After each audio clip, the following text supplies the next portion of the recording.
All right, welcome back, guys. This is Believe in Rams. I'm Jake Ellenbogen. He is Cameron Lynch. You can follow me at JK Bogan. You can follow Cameron Lynch at Cameron Lynch 50 on all social media. Yes, sir.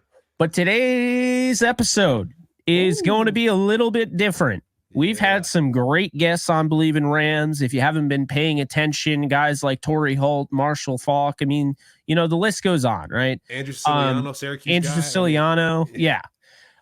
We've had a lot. I mean, we're not going to name them all, but we've had a lot. This one is up there with one of the greatest I've ever, been able to talk to. I mean, I don't think he needs much of an introduction outside of the fact that he's Eric Dickerson. So we're very excited to have him on. One of the greatest running backs ever. So fun to watch him. And period. I mean, I'll say this, if you're like me and didn't get a chance to watch him, when he was playing back in his heyday live, because it's different going back and watching, go back and watch it on YouTube, man. There's still those videos out there, watching the Rams Cowboys playoff game, watching his 248 yards. We'll get into that, but Cam, this is a lot of fun. This is a show that I think a lot of people are going to appreciate. And, this is one for the books, Jay. This is one for the books. One of the best interviews I think that I've had in my career. And I've interviewed a lot of people, after I stopped playing, I interviewed a lot of people. And it's one of the better interviews myself. So really excited for everyone to hear it. And one of the takeaways I got from it was Eric Dickerson is a man of the people, right? And the actual players that played at the Rams. Kyren Williams, he's looking after him. Todd Gurley, he's looking after him. And so you'll hear that in the interview. And man, shout out to ED for hopping on and sharing the stories with us. Absolutely. Well, you know what that means, folks. Before we dive into the rest of the show and get you over to the Eric Dickerson interview, we have a special word from Cameron Lynch in his deep voice about underdog fantasy. Underdog fantasy. You can start playing Pick'em or weekly fantasy for any sport today. Users will receive a 100% deposit match up to $100 if they use promo code BelieveInRams at sign up. Start playing Pick'em and weekly fantasy football today with Underdog Fantasy. That is Underdog Fantasy. And in case you didn't know, BetOnline is your number one source for all your sports betting needs this season. Get the latest odds, lines, and matchup reports for baseball, boxing, golf, and more. BetOnline continues to be the fastest and easiest way to place your wagers, including live betting, your favorite casino and card games available to play right from your phone. Head to the website or use your mobile device to sign up today. Get in on the action. Use promo code BELIEVE for your 50% welcome bonus on your first deposit. Bet online where the game starts. And, well, this is where the Eric Dickerson interview starts and we stop. So we appreciate you guys for sticking around, hanging out with us. And you guys enjoy the interview. And we'll be back next week to hopefully talk about a Rams playoff victory over the Detroit Lions on Sunday Night Football. Let's go. But until then, you guys enjoy. All right. Welcome back, guys. This is Believe in Rams. I'm Jake Ellenbogen. Joining me, as always, is my co-host, Cameron Lynch, former Rams linebacker. And we got a very special guest, the Ram legend himself, Mr. Ram, Eric Dickerson. How we doing, Eric? Thank you so much for coming on. Good. How you guys doing? Good. Excited to have you, man. Excited to have you. Legend of legend. It's an honor to speak to you and connect. And we just want to get your thoughts. This year the Rams made the playoffs again, right? Just want to get your thoughts. What does that look like to you? I'm a legend, you're a legend as well. But of course there's different age gaps. And so when you talk to your buddies and I talk to my buddies, what some of those conversations look like? Like, how are y'all feeling? Are y'all going to the game? What does that look like?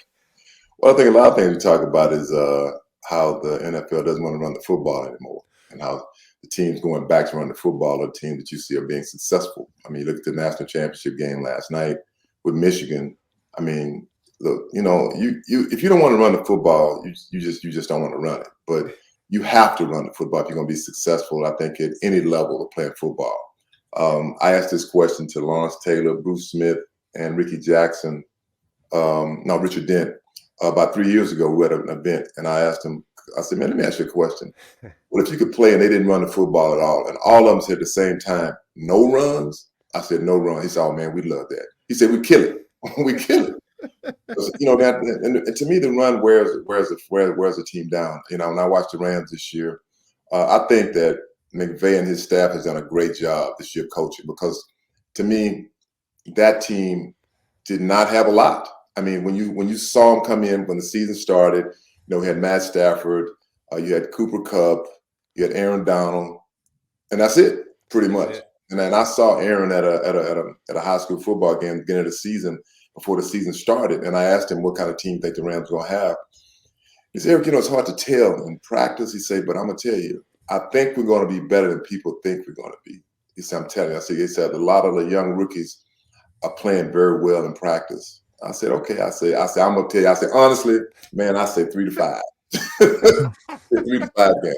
I mean, and I didn't want to, I had to be honest. Yeah. And am I glad that they won more? Oh, hell yeah. Man, I want them. I mean, I most definitely want them to be successful. I think all the guys like myself, older guys, are happy that they're successful. I know they are. And they're happy that they're running the football, because then I talked a lot of offensive linemen. Because the Rams have made a real statement this year running the football line. And to me, that's not Sean McVay's, that's not his thing. Really, when you watch his, in the past when he first came to the Rams, it was throw. Oh, yes, right, I need to run the football, son. But, and that's just, like I said, that's just a lot of us old guys talking. We're a lot older than you young still. You got wisdom, though. Now you got wisdom, and that's, you can't beat that. And just really quick, Jake, before pass the mic to you, really when I came out of college, 2015, Eric, I went to the Rams. So Todd Gurley was the same rookie year, and we were running the football, right? You had Zeke Elliott, right? The Cowboys, we were running the football. And, as I continued to play, went to the Buccaneers, and the game changed a little bit. And so when you see Kyren Williams on the ball, you see Todd Gurley pass him the torch. What is that conversation that you think Todd is sharing with him? Like, hey, I've been here before. I've been to LA. These are the conversations. This is what's helped me out. I'm sure you had a conversation with Todd at some point in his career. What are those conversations as running backs in LA? Because it's a different market. Eric, we were in St. Louis. That's totally different. But when you get to LA, it's a different beast. We ain't in Earth City by the dumpster where you can smell the trash when you're practicing. It's totally different. And so what is that conversation for the running backs in LA?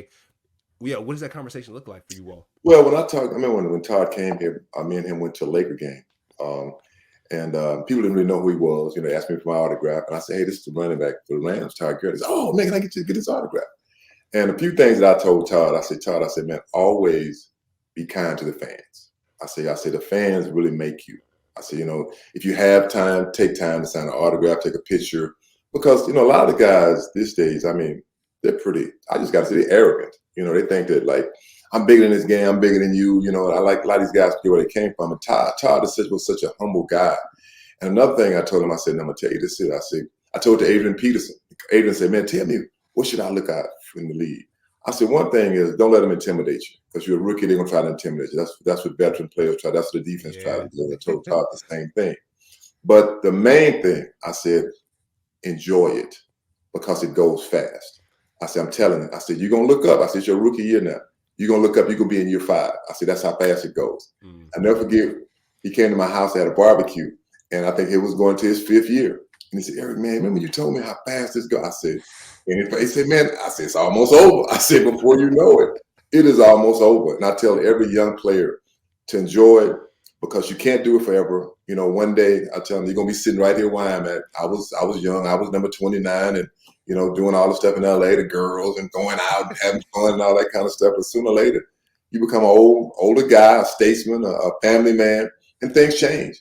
But there's no place like LA, I'll say that. If you can make it in LA as an athlete or a star, you really made it. You can talk about New York, you can talk about any other city, but LA is where it really is. I got to say that. Agreed. Now, Eric, I know at least over the years, I don't know if you did it this year, but I know you normally do the rookie cookout. Did you do that this year? Yeah, we did it this year. We didn't do it in my house. They rented a house, so we did it at a house. Awesome. So, yeah, first off, I think that's really cool. I think that's awesome. But secondly, I wanted to ask you, did you get any feeling just talking with the guys that this draft class was going to be different, coming out? Because, obviously not everybody on the field is doing, what Puka Nacua is doing and all that, but this is one of the better draft class I think we've seen in recent memory from the Rams. But what were your thoughts on this draft class coming out? Well, honestly, I didn't know, because, I think all of us, not just all of us, a lot of people get caught up. You don't have a number 1. You know, you don't have a number one pick. We had a number one pick, I think, since 2016 or something like that. Yep, Jared Goff. So it's been a long time. You talk about that number one pick, and you kind of forget about other players. I saw they drafted some offensive linemen. I think one guy from TCU. So, I mean, I thought that was big because that was one of the big factors last season. Offensive line was really beat up, banged up.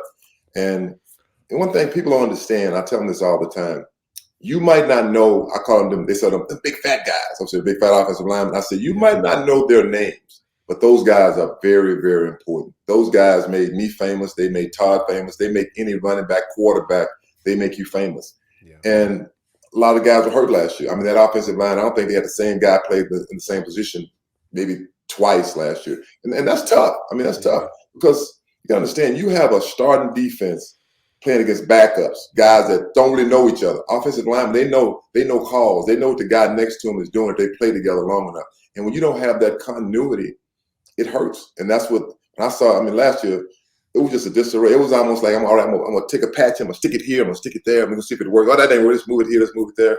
This year, they've had more continuity. You know, the offensive line has pretty much stayed kind of healthy. They've got some young pieces in there. And that's what makes a football team. I think when you build a team with your offensive line or your defensive line. You take the choice. But that's how you start building your football team. You can have the running back, the quarterback. But if you got a running back and nobody block for him, then what? If you got a quarterback, nobody block, no receivers to catch it, then what? I mean, so you got to have those big guys. Yeah, and as a running back yourself, and obviously one of the greatest running backs of all time, just watching Kyren Williams, what do you take away from watching him? Because I know last year they expected big things. You know, they had the joint practice with the Bengals before the preseason game, and you know he was actually the starter in that one because Cam and Darryl were both hurt. But then you come into week one, you get rolled up on the special teams unit, and you pretty much miss the majority of the game, the season. And then year two, you come out and you do this. I mean, what are your thoughts on just kind of watching the young Rams running back? Well, watching him, he can run the rock. I mean, the thing I like about him, it was one game, he made a cut. And I mean, I saw the cut. You know, other people didn't see it. I said, oh, that was a hell of a cut. I mean, as a running back, you know the cut. A guy came to the backfield. He stopped, backed up, and went around. I mean, it was like, it happens a split second. Everything happens like this in pro football, like that. Mm-hmm. And I'm like, damn, that was a nice cut, man. You know, and when I saw that in him early in the season, I said, this kid's pretty nice. And I've just been watching him. You know, he always seems to fall forward. He has good hands, good awareness, a good blocker. You know, most running backs, they just said, we don't like blocking the linebackers. We don't like blocking you guys. Y'all got that 5 or 6 yard running his start on us. It's not fair. It's not. It ain't fair, man. It ain't fair. But most definitely, he is an exciting guy to watch, and he's made such a big difference. I mean, the way Matt Stafford plays, because it takes the pressure off of him. It really does. So I really like watching him play. Yeah, and then Eric too. I know he's going to the playoffs. You know that's a big deal. What does he tell his linemen, right? You talked about your linemen make you famous. Well, his linemen have to make him famous. So what are some of the things that you told your linemen? You take them out to dinner. Like, what did you do to get those guys ready to play in the playoff? What does that look like for Kyren? Yeah, I mean, we did go out to dinner because we had a really close-knit football team when I was the Rams. But my thing was, I would tell them, just get me to the line of scrimmage unimpeded, and I'll do the rest. If you give me the secondary, I'll do some damage to him. I mean, just get me to the. I said, just get me to the line of scrimmage. You know, I got a guy in my face. Sometimes it doesn't happen. I make a move, but you get me to the line of scrimmage. I say, I'll do the rest of it. And I think as a back, you know, and Kyren's fast too. He's fast. So if you have that speed and that cutting ability, sometimes that's all you need. I mean, and look, a defense is something that you have to wear down. Because guys come in hyped, you know, defenses, they always got the upper hand for the first couple of quarters. They hitting you, but them offensive line hitting you, pushing you. You run, I got to make a tackle. I get up. The defense, I got to pass rush. Or they run on you. Again. After a while, they run that ball. You're like, damn, man, can't y'all make some tackles up there? Keep them off it. So that's what you want out of your running back, and that's what I see out of Kyren. That's what I see out of him. Yeah, and Eric, really quick too, I wanted to ask you, who was the on the players treatment, every podcast I asked Marshall Faulk this, who was the first player to really, and I don't say bust your ass, but really like, hey, I got to play this dude next week. Like, I need extra sleep. Like, who was that person? Well, I would say, I was my rookie year, and we were playing the Giants. We opened the season up with the New York Giants. and they put in a play where I had to block Lawrence Taylor. And I'll never forget when they came in on I think it was a Wednesday, Thursday. They put in this play, said we got to play, and you got to block the outside linebacker, and it's possibly going to be Lawrence Taylor. I'm like, what? So I said, wait a minute, what you mean block him? I want to get my coach, Bruce Snyder was my running back coach. I said, Bruce, he said, Eric, he said, all you got to do is cut him, get his hands down. We're going to have Mike Barber's going to be on the tight end, and he's going to hit him and then slip out for we need a 1 or 2 yard gain. Well, sure enough, the game started, and man, let me tell you something. That was a nasty defense. And back in them days, they could hit, talk noise, curse and all. Yeah. They do the same thing. But man, the play came in the third quarter, and he rushed. I cut him really good too. Y'all don't like being cut. Don't be cut. That linebacker. Hell no. I cut him really good. So I'm going back to the huddle. He grabbed me by my arm. He said, "Hey, you mother! Don't you cut me, man? You hear me, mother?" And I'm thinking we're gonna laugh or something like that. He said, "You hear me?" I said, "Yes." So I go to the bench. I mean, we got to go first down. I go to the sideline, and they had to call a timeout looking for the back. I said, "Man, I'm not going back in." I said, "That man said you'll kill me out there." I said, "Man, that's crazy, man. Why y'all have me do that?" But Bruce said, "We're not gonna do it again." I mean, that was one guy that he was such a competitor. I love playing against him. Later.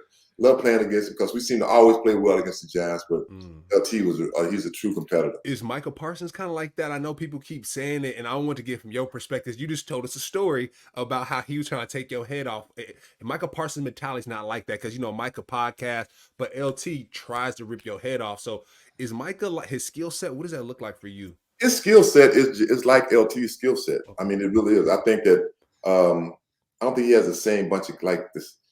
It was a bunch of killers on that Giants defense, man. They had some real dogs over there, boy. The Cowboys got some good players, but not like the Giants defense.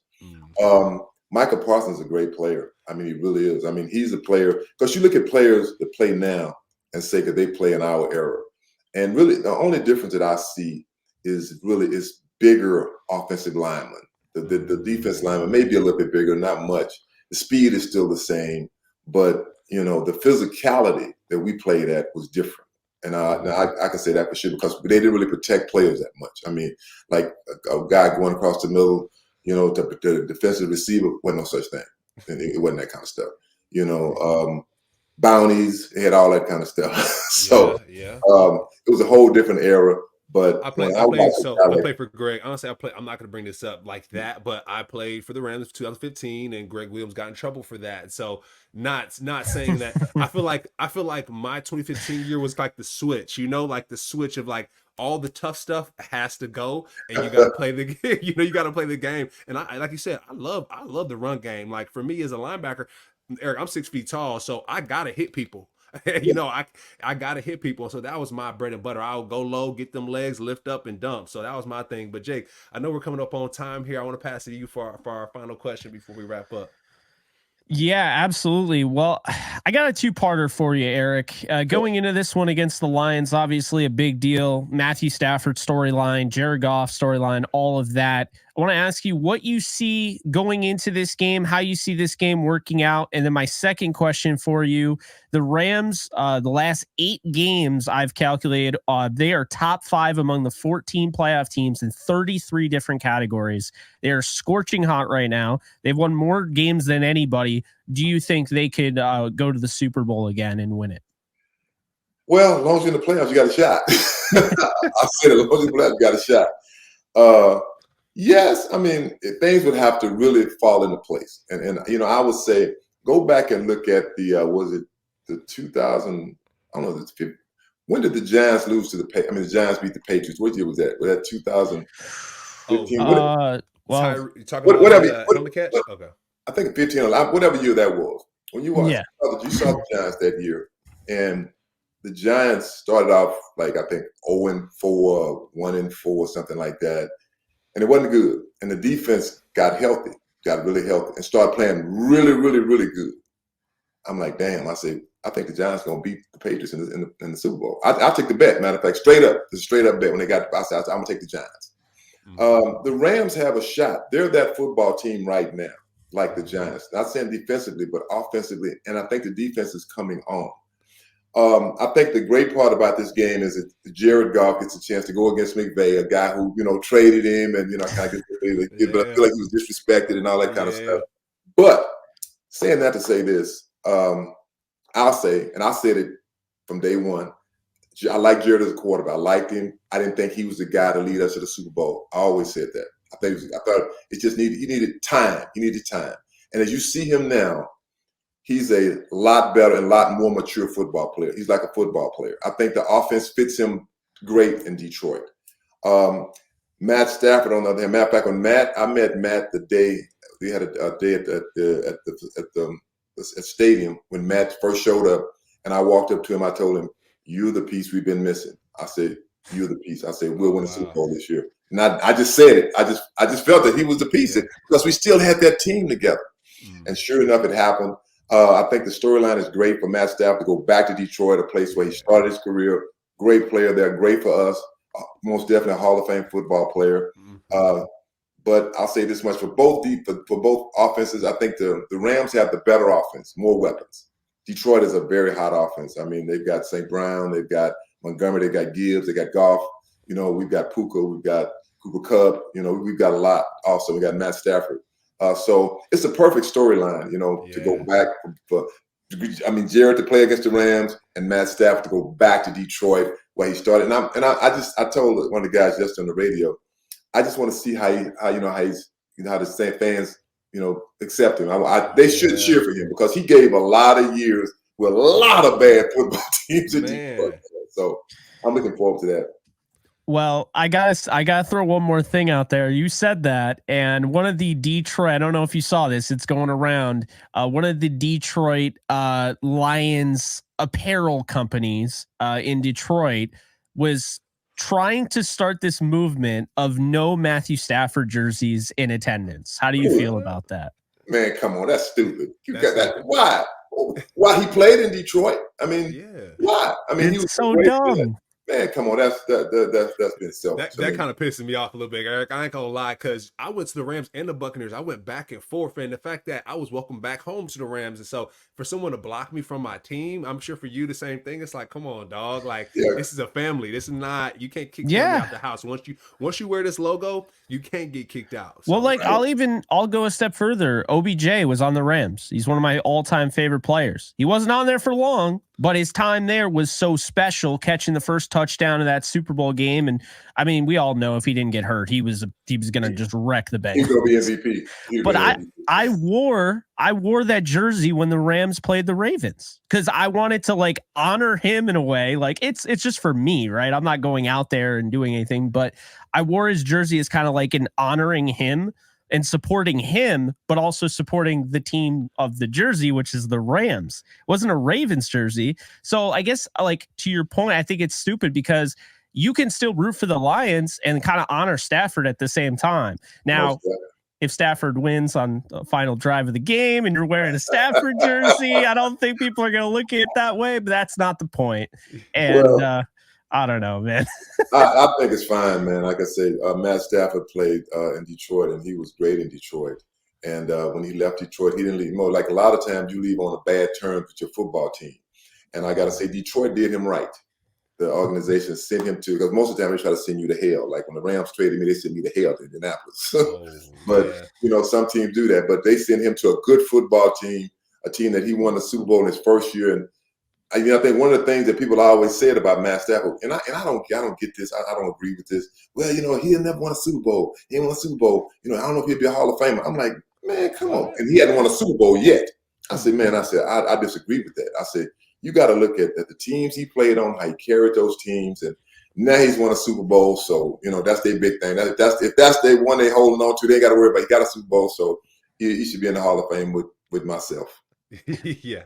Hey, I agree. Eric, I got to say before we head off, I really wish I got a chance to watch you play. I'm 28, so unfortunately I didn't get a chance to do that. And I'm 30. I mean live, of course. You know what I mean? I've gone back and I watched your 248-yard game. You were an absolute freight train. A lot of respect. My father's going to be a kid in a candy store watching this because you were his favorite player growing up. But no, sorry to make you feel old there, but hey, look, I am old. I'm not real old, but I'm old. I look wise. I got a text the other day. I guess it was the day that I set the record against the Cowboys at 248. Somebody said, "Happy anniversary." I'm like, "Happy anniversary for what?" I think it was 30 years, 30, I think 38 years. I'm like, damn, it's been 38 years ago. Wow, man. Oh man. I just watched that game with my pops, and yeah, it's on YouTube, and everyone should go watch it because it is exactly how you play the running back position. It is a clinic.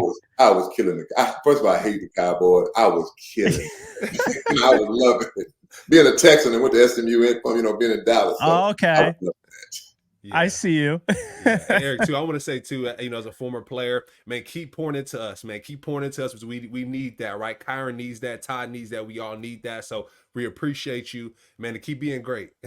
Cam, thank you, brother. Jake, thanks. Appreciate y'all having me on, man. Absolutely. So that's going to do it for us, folks. Eric, we really appreciate your time. Thank you guys so much for tuning in. I'm Jake Ellenbogen. He is Cameron Lynch. And we'll see you guys in the next one. Take care, folks. All right.